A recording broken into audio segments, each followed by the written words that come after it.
So most commonly used artificial magnet कौन सा होता है? बार मैग्नेट, जिसकी प्रॉपर्टीज क्या हैं? पहली प्रॉपर्टी देखें, it has north pole and south pole at two ends.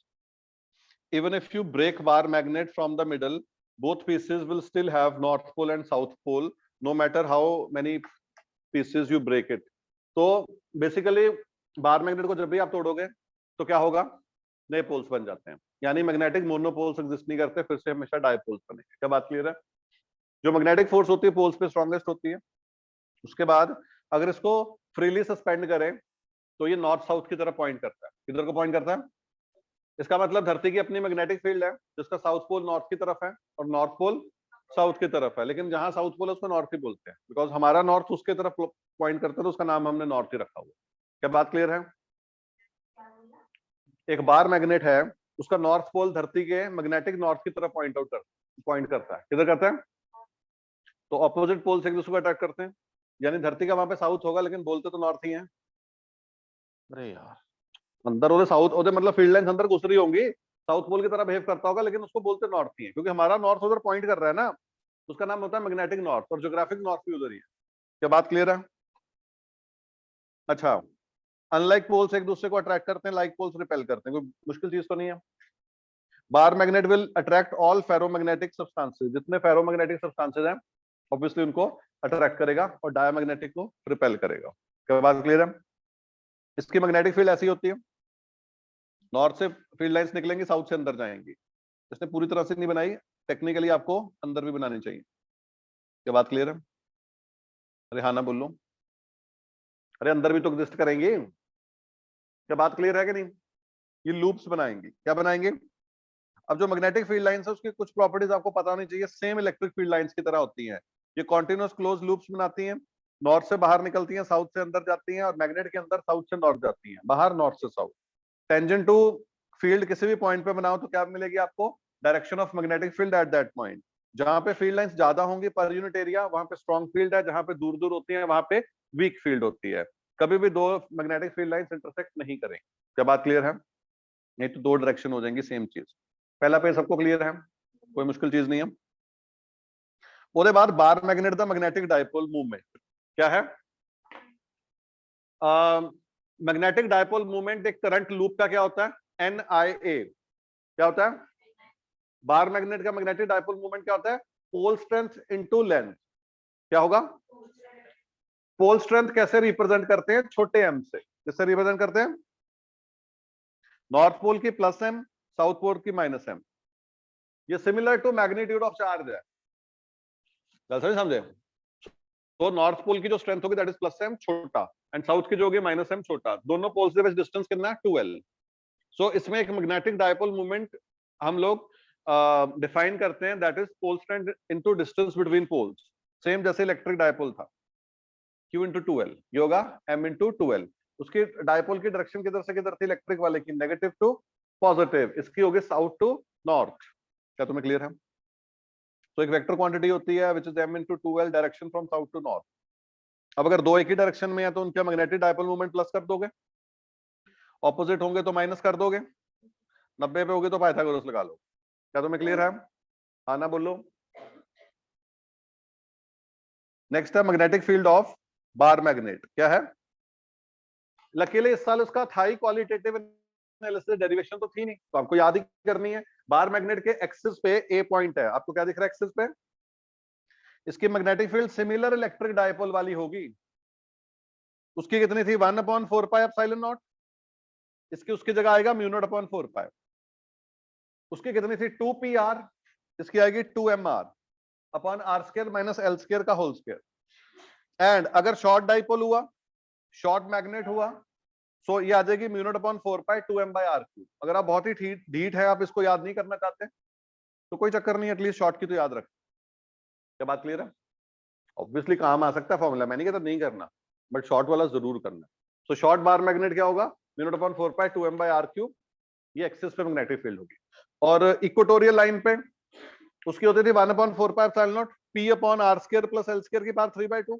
इसकी होगी μ0/4 pi m upon r square plus l square की power 3/2. And for short bar magnet μ0/4 pi m/r3. और जो मैग्नेटिक फील्ड एक्सियल और इक्वेटोरियल का ratio है 2:1। क्या तुम्हें क्लियर है?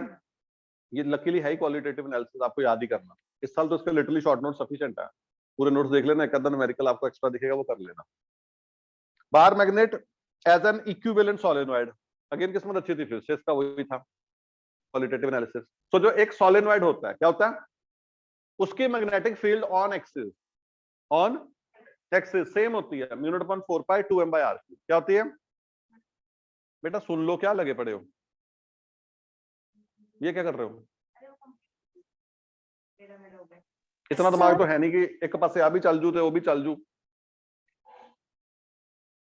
4 कोर प्रोसेसर तो है नहीं, सिंगल कोर एमबीओ में रैम।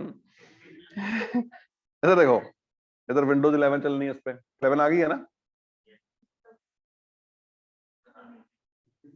शायद आ गई है, आ गई क्या तो एम की चलता। सो भाई मिल जाएंगे यार, तो ऐसे फील क्यों कर रहा है भाई? उधर प्रिंट है तो ले आ, पहले ले आ, 2 पेज उठा ला प्रिंट से यार, तो घबरा रहा है, प्लीज तू वहां प्रिंट ले आ, तुम दिल पर ही लेना कुछ भी। सो बार मैग्नेट की एक्सिस पे क्या था, μ0/4 पाई 2m/r³। क्या बात क्लियर है? थल्ले वाला रिजल्ट याद रखना। कौन सा रिजल्ट याद रखना? नीचे वाला। तो दूसरी 4 कोर क्या होते हैं प्रोसेसर?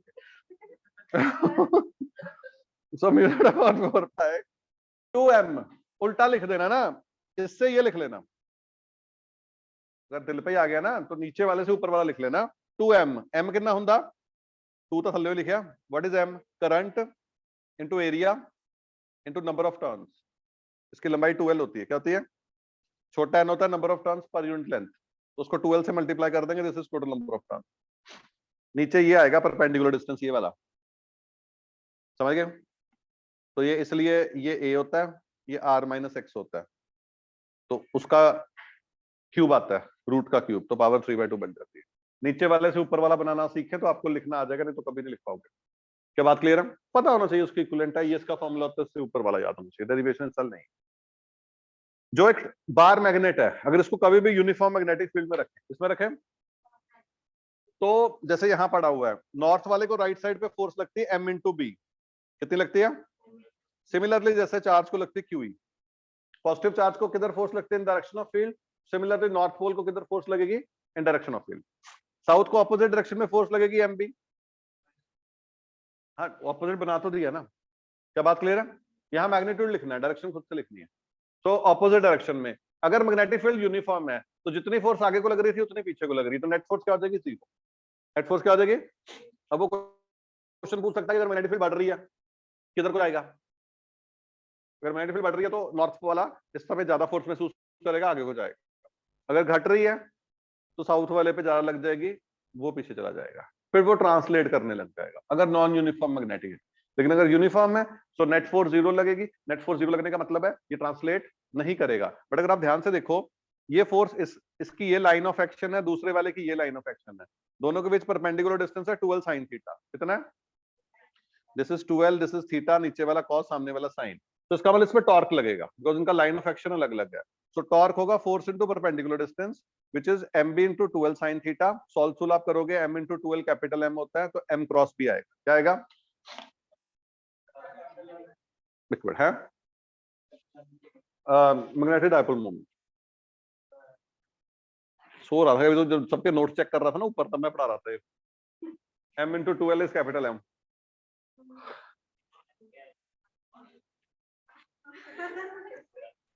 m छोटा m is pole strength. Sir magnetic panchayat की रील नहीं बनी हुई डायरेक्शन कहां पे है कि सबके वहां 7-7 लड्डू हैं, हमारे 2 है ना, देखी वो रील? कैसे बेचती है यार, इसमें डाला था। हमारे डब्बे में 5 क्यों है? वो इतना ध्यान सारा इधर था। मिल जाएंगे note. So m is magnetic dipole moment. पूछो क्या पूछ रहे हो? नहीं, अगर इस केस में आप ध्यान से देखो, इसको राइट को फोर्स लग रही है MB और पीछे को लग रही है फोर्स MB, तो इस पे नेट फोर्स 0 है। ये ट्रांसलेट नहीं करेगा, ये सिर्फ रोटेट करेगा। अगर मैग्नेटिक फील्ड चेंज कर दिया आपने, नहीं करता था, मैं सुबह सुबह याद किया आज। If electric if electric field is uniform then, सुनता लो, if electric field is uniform then वो सिर्फ रोटेट करेगा, if electric field is non uniform then वो ट्रांसलेट भी करेगा एंड रोटेट भी करेगा।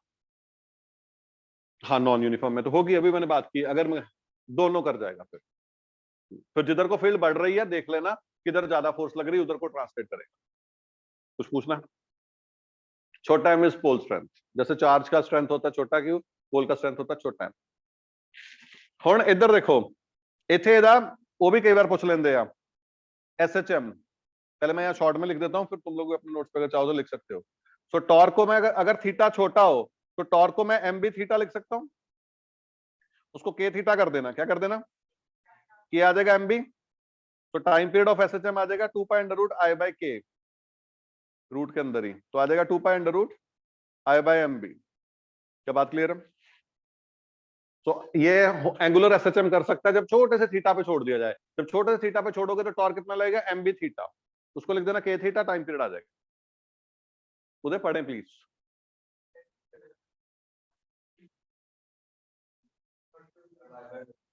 उधर से कोई हॉटस्पॉट दे दो बच्चे को, दे दो, मैं बात में यूज कर लेना।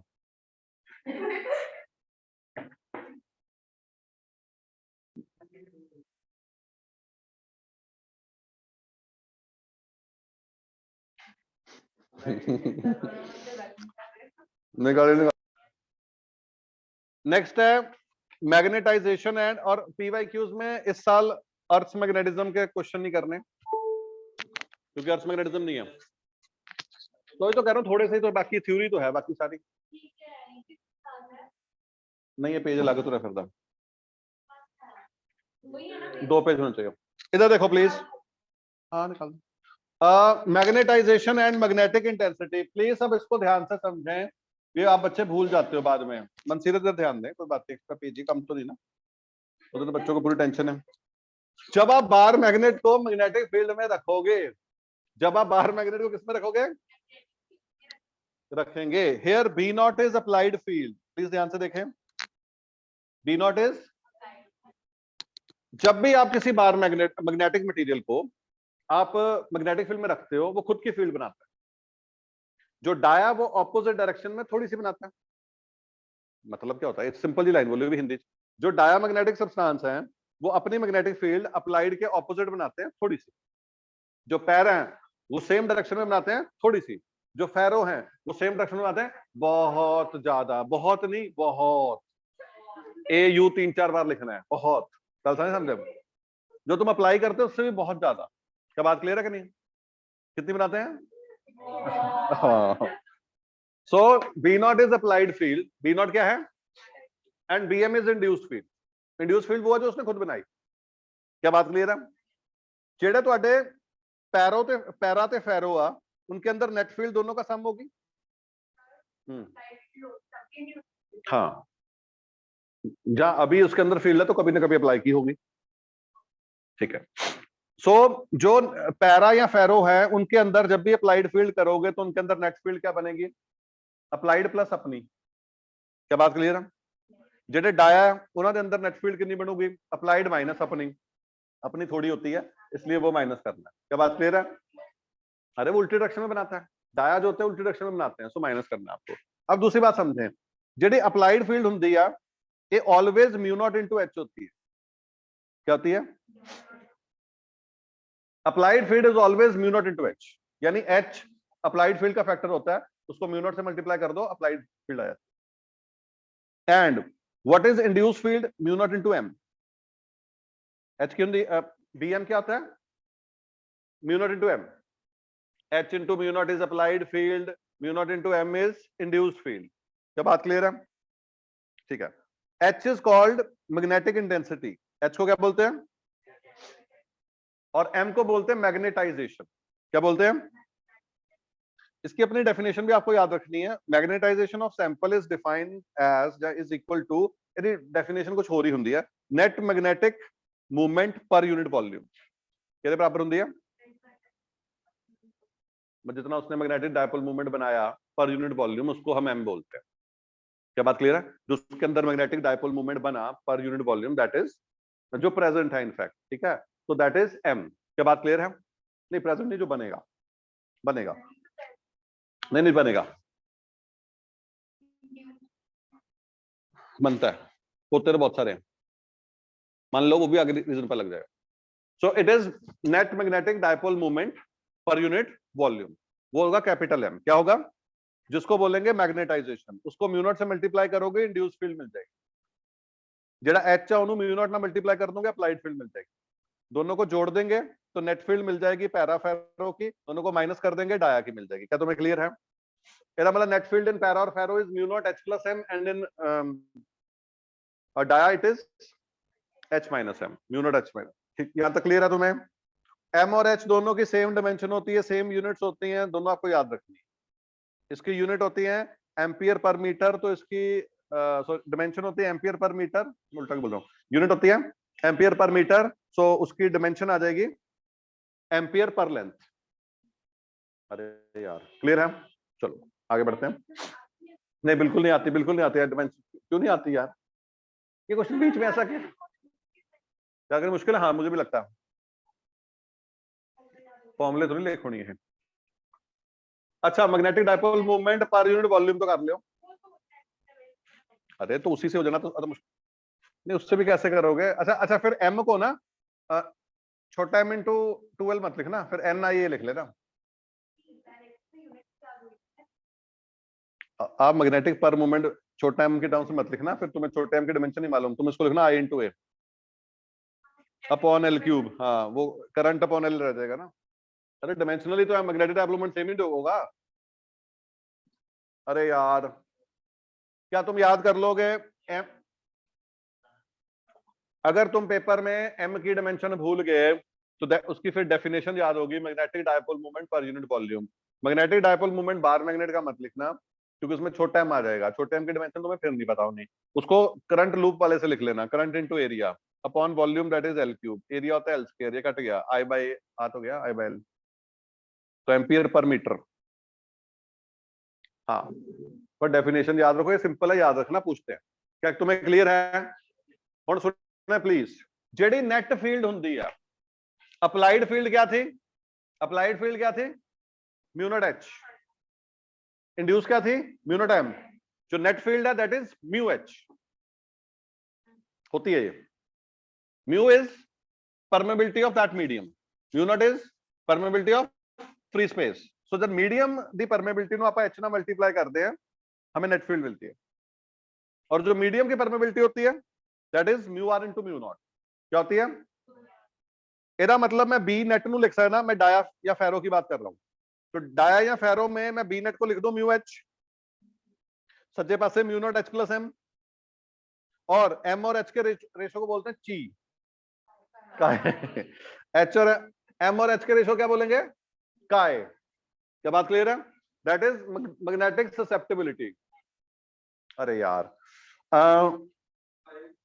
यार ये नहीं आना काय तुम्हें पंजाब बोर्ड में, ये 2 मिनट शांत रहो इसमें, ये नहीं आएगा यार पेपर में सैम। चलो मैं कोशिश करता हूँ समझाने की। देखो अगर समझ लगे, औखा सा अजीब सा, मतलब अजीब सा है, मतलब इधर देखें कितने से आप अब जेड़ा B net mu into H हुंदा, म्यू नॉट इंटू एच की हुंदा अप्लाइड फील्ड, म्यू एच हुंदा नेट फील्ड। आ जेडी नेट फील्ड आ इनू मैं लिखिया म्यू एच, की लिखिया बी नॉट नु की लिखिया mu not H, B M नु कितना लिखिया म्यू नॉट एम। क्या क्लियर है? ध्यान ना तो बोल दो। अरे यार this is mu nought into H which is B nought this. अच्छा प्लीज बातें नहीं। एम ओवर एच को क्या बोलते हैं? काय। ऑब्वियसली एम और एच दोनों की डायमेंशन यूनिट सेम है, सो काय इज मैग्नेटिक ससेप्टिबिलिटी, यानी मटेरियल कितना ससेप्टेबल है टू मैग्नेटिक फील्ड, यानी कितना तैयार है टू गेट मैग्नेटाइज। यदि मैग्नेटिक ससेप्टिबिलिटी बहुत ज्यादा होगी वो फेरो होगा, जिसकी थोड़ी सी पॉजिटिव होगी वो पैरो होगा, जिसकी नेगेटिव है वो डाया होगा, यानी वो बताएगा वो कितना अच्छा मैग्नेटिक फील्ड में। समझ गए? ठीक है, सो एम को डाल दो ची इंटू एच, क्या डाल दो? का इंटू एच। क्या बात क्लियर है?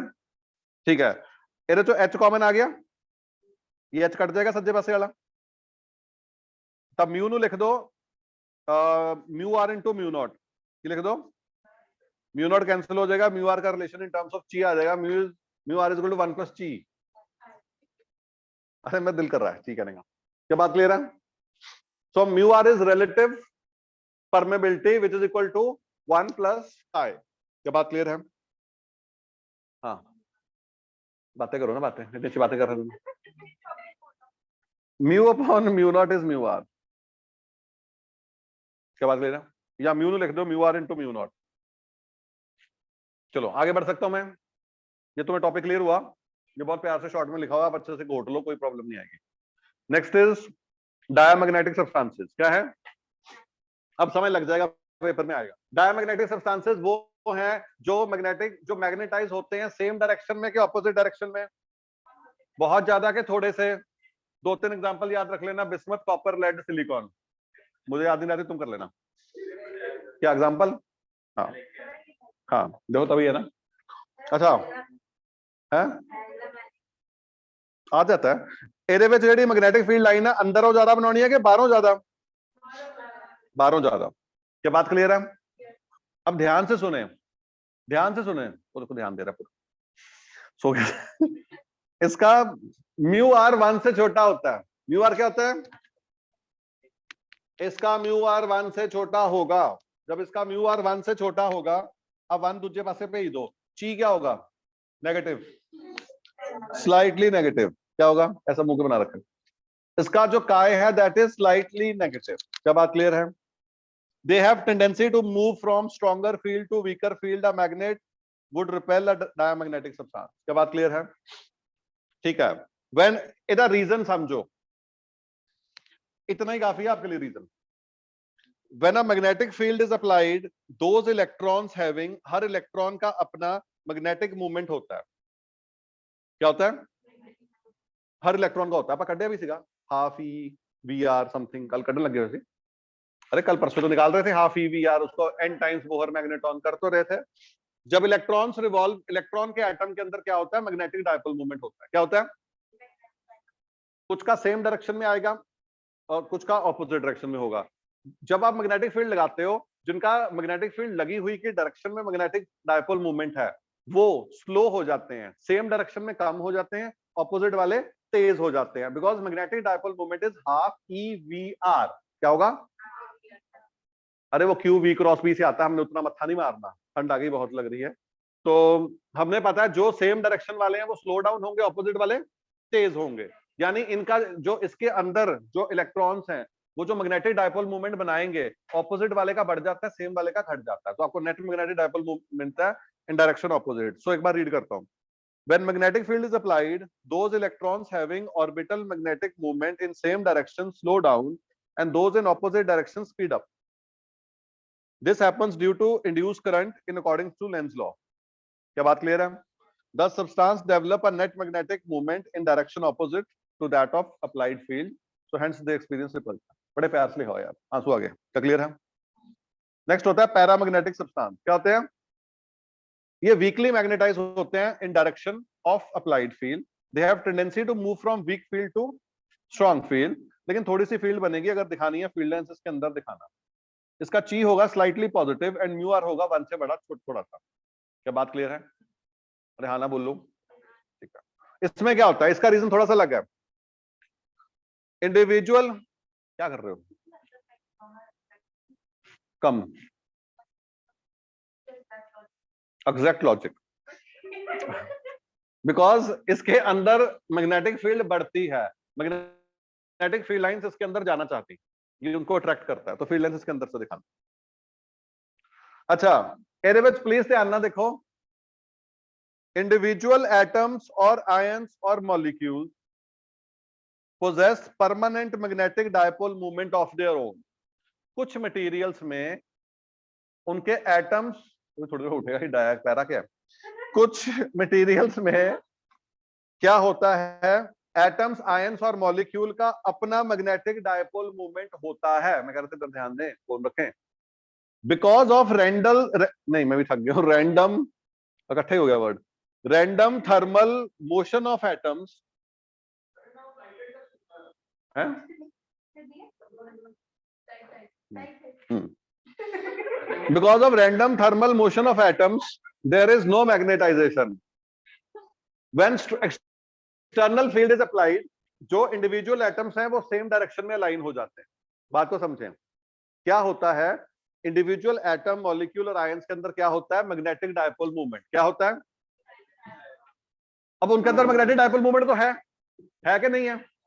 जब आप एक्सटर्नल फील्ड लगाओगे तो उसके एटम्स या आयन सेम डायरेक्शन में अलाइन हो जाते हैं। क्या हो जाते हैं? ठीक है, तो उसकी वजह से उसके अंदर मैग्नेटिक डायपोल मूवमेंट आ जाता है। क्या बात क्लियर है? अगला, फेरोमैग्नेटिक सब्सटेंसेस। भाई साहब ये वो इसका एग्जांपल नहीं मैंने लिखी है एल्यूमिनियम, सोडियम, कैल्शियम, ये तगड़े मैग्नेटिक मटेरियल, गदर मचाएंगे पूरा। आयरन, कोबाल्ट, निकल, ठीक है। तो they get strongly magnetized when placed in external magnetic field. They have strong tendency to move from a region of weak field to strong field, that is they get strongly attracted to a magnet। क्या बात clear है? ਇਹਦੇ ਵਿੱਚ ਕੀ, हाँ वो थोड़ा थोड़ा ज्यादा। हुण मेरी गल सुनो ध्यान नाल, ये कैसे मैग्नेटाइज होते हैं, इसका रीजन, तीनों का रीजन थोड़ा थोड़ा अलग है। इसमें पूरे पूरे रीजन में ही एक डायरेक्शन में डाइपोल मूवमेंट होता है, पैरा वाले में तो कुछ एटम अलाइन हो जाते हैं। ਇਹਦਾ पूरा पूरा रीजन ही एक पासे मुंह करके खड़ा हुंदा, नहीं समझे? जब आप एक्सटर्नल फील्ड लगाते हो ना, वो सारे के सारे रीजन, उनको डोमेन्स बोलते हैं। क्या बोलते हैं? वो सारी की सारी डोमेन, पूरी के पूरे रीजन एक पासे मुंह कर लेते हैं, इसलिए स्ट्रॉन्ग मैग्नेटिक फील्ड बनाते हैं। क्या बनाते हैं? इस पूरे रीजन ने अपनी मैग्नेटिक डायपोल मूवमेंट इधर बनाई थी, बाद में सारी इधर हो गई, इसकी इधर थी, इसकी इधर हो गई, वो सारे अपनी मैग्नेटिक डायपोल मूवमेंट घुमा देते हैं। इसीलिए आपको एक डायरेक्शन में बहुत स्ट्रॉन्ग मैग्नेटिक फील्ड मिलती है। सो इसका रीजन मैं रीड कर देता हूं। When external magnetic field is applied, these domains, इसके अंदर रीजंस होता है called domains, align themselves in direction of field to produce strong magnetic field. क्या बात क्लियर है? ठीक है। उसके बाद लास्ट चीज जड़ी है, second last, hysteresis curve. Hysteresis curve क्या कहती है, प्लीज ध्यान से सुन लें। अगर आप किसी मटेरियल, जनरली फेरो पे, आप एक्सटर्नल फील्ड, उसके अंदर कोई फील्ड नहीं है, आप एक फेरो आयरन का टुकड़ा ले लिया, उसके अंदर कोई मैग्नेटिक फील्ड नहीं, आपने एक्सटर्नल, ये एच है अप्लाइड फील्ड का, ये है टोटल फील्ड का फैक्टर, आपने एच बढ़ाया, उसके अंदर फील्ड बढ़ जाती है। जो उसके अंदर फील्ड बढ़ी, ये कौन सी फील्ड है? अप्लाइड एज वेल एज जो उसके अंदर उसने खुद बनाई। जैसे ही आपने अप्लाइड कम करने लग गए, वो सेम रास्ते से वापस नहीं आता, वो ऐसे आता वापस। अरे यार, आपने एक लोहे का टुकड़ा लिया, उस पर एक्सटर्नल फील्ड लगा दी, सॉलिनॉइड के अंदर रखा, ऑन कर दिया सॉलिनॉइड, उसके अंदर करंट पास कराने लगे, तो उसके अंदर एक्सटर्नल फील्ड लग गई। जो एक्सटर्नल फील्ड लग गई, तो बाद मैग्नेट के अंदर देखोगे एक्सटर्नल फील्ड के साथ साथ अपनी फील्ड भी होगी। हौली हौली सॉलिनॉइड दी, वो गोल था, घुमा के उसको जीरो पे ले आया। अप्लाइड फील्ड बंद कर दी, वो उसके अंदर फील्ड जीरो नहीं होती, इतनी रह जाती है। यानी जब एक्सटर्नल फील्ड हटाते हो आप, तो वो अपने अंदर कुछ मैग्नेटिक फील्ड रिटेन करके रखता है, दैट इज रिटेंटिविटी। वो जितनी ज्यादा रिटेंटिविटी किसी की हाई होगी मटेरियल की, उतनी ज्यादा वो रिटेन रखेगा। क्या बात क्लियर है? अब तुमको यार ये तो मैग्नेटाइज हो गया, इसको तो जहां रख रहे हैं, जहां जाके दीवारों पर चिपका रहा है, तो सॉरी खिड़कियों पर चिपका रहा है, अगर लोहे की हो, तो उसको आप चाहते हो डीमैग्नेटाइज करना। क्या चाहते हो? तो आप जो मैग्नेटिक फील्ड है सॉलिनॉइड में, सेम डायरेक्शन में करंट पास कराओगे कि ऑपोजिट? ऑपोजिट। तो आप ऑपोजिट डायरेक्शन में करंट पास कराओगे, वो उल्टी फील्ड बनाएगा, तो इसकी धीरे धीरे धीरे धीरे यहाँ देखो मैग्नेटिक फील्ड खत्म हो जाएगी। कि नलायक बच्चों को ना एक्स एक्सिस वाई एक्सिस देखने आते हो, तुमको ये नहीं पता चल क्या रहा है, वो क्योंकि उनको एक्स और वाई ही नहीं पता। जब वो करा रहे थे बचपन में, तब सो रहे थे, कहते हम तो मेडिकल लेंगे। सो यहाँ पे एच है, this is X axis, and B is applied total field, that is Y axis. क्या बात क्लियर है? सो समझ लग रहा है? अच्छा, पहला पर फील्ड अप्लाई की थी, तो उसके अंदर अप्लाइड फील्ड के साथ साथ कौन सी फील्ड बनी? अपनी। आपने अप्लाइड जीरो कर दी, उसने कुछ रिटेन करके रख ली, दैट इज रिटेंटिविटी। आपने खत्म करनी थी फील्ड, आपने ऑपोजिट डायरेक्शन में फील्ड लगाई, तो जितनी ऑपोजिट डायरेक्शन में फील्ड लगानी पड़ती ताकि वो डीमैग्नेटाइज हो जाए, दैट इज कोर्सिविटी। फिर आप हटे नहीं उस डायरेक्शन में, फिर दूसरी डायरेक्शन में बन गई, एंड सो ऑन, ऐसा चलता रहेगा। इसको बोलते हैं हिस्टेरिसिस कर्व। क्या बोलते हैं? और इस बिहेवियर को बोलते हैं हिस्टेरिसिस बिहेवियर। क्या बात क्लियर है? रिटेंटिविटी पता होना चाहिए, कोर्सिविटी पता होना चाहिए, फिर ये पता होना चाहिए परमानेंट मैग्नेट में क्या चाहिए? High retentivity. अरे परमानेंट मैग्नेट बनाना है, एकदम से लूज ना करे, हाई कोर्सिविटी एंड हाई परमेबिलिटी तो होनी चाहिए, अच्छा मैग्नेटिक मटेरियल होना चाहिए, एग्जांपल स्टील। इलेक्ट्रोमैग्नेट में क्या होना चाहिए? हाई परमेबिलिटी, बट जैसे मैग्नेटिक फील्ड हटा दो, लो रिटेंटिविटी। कितना अच्छा मैग्नेटिक मटेरियल है, म्यू आर, नहीं नहीं, मतलब मैग्नेटिक मतलब फेरो होना चाहिए मटेरियल, आप ऐसे डाया पे लगे पड़े हो। Transformer should have low area of curve. आ जेड़ा एरिया ऑफ कर्व ਹੁੰਦਾ ना, ये जितना ज्यादा होगा उतनी ज्यादा एनर्जी लॉसेस होते हैं। सो ट्रांसफार्मर में क्या होता है, लेस एरिया। क्या बात क्लियर है? ब्रैकेट में लिखा हुआ है लेस एनर्जी लॉस। चलो लास्ट है क्यूरीज लॉ। क्या है क्यूरीज लॉ? क्या कहता है, मैग्नेटाइजेशन इन पैरामैग्नेटिक मटेरियल के अंदर फेरो को कोई फर्क नहीं पड़ रहा, वो कोई चक्कर ही नहीं है। वो तो क्या टेम्परेचर से फर्क पड़ेगा, तो हाईली मैग्नेटाइज हो जाता है। कैसे होता है? बहुत। So magnetisation of paramagnetic material is directly proportional to applied field, obviously जितनी फील्ड ज्यादा अप्लाई करूंगा ज्यादा मैग्नेटाइज होगा, and inversely proportional to temperature. आ देखो ना, ओदा एम दा फैक्टर जितना वो खुद से मैग्नेटाइज होता है, that is directly proportional to B nought applied field. ज्यादा लाऊंगा ज्यादा मैग्नेटाइज हो जाता, घट लाऊंगा घट लूंगा। फेरो तो तैयार ही बैठा होता, थोड़ी सी फील्ड गई धुम करके तैयार हो जाता है। And it is also inversely proportional to temperature. क्या बात क्लियर है? और बी नॉट नो लेफ्ट साइड से ले आओ, एम अपॉन बी वो ची बन जाएगा। क्या बन जाएगा? हाँ, मतलब पहले बी को लिख देना म्यू नॉट इंटू एच। क्या लिखना है? एच लेफ्ट साइड से ले आओ, so M upon H is chi, that is C mu nought by T. ये दोनों क्यूरीज लॉ होते हैं। क्या होते हैं? Where C is Curie's constant. इसको एज ए थ्योरी में पता होना चाहिए, आपसे कोई ज्यादा पूछेगा नहीं, बट वैसे पता होना चाहिए टेम्परेचर बढ़ाने पे कोई पैरामैग्नेटिक सब्सटेंस आसानी से मैग्नेटाइज हो जाएगा कि कम होने लग जाएगा? कम होने लग जाएगा, कम टेम्परेचर पे ज्यादा होगा। क्या तुम्हें बात क्लियर है? ये मैग्नेटिज्म, मैग्नेटिक एंड मटेरियल की थ्योरी है।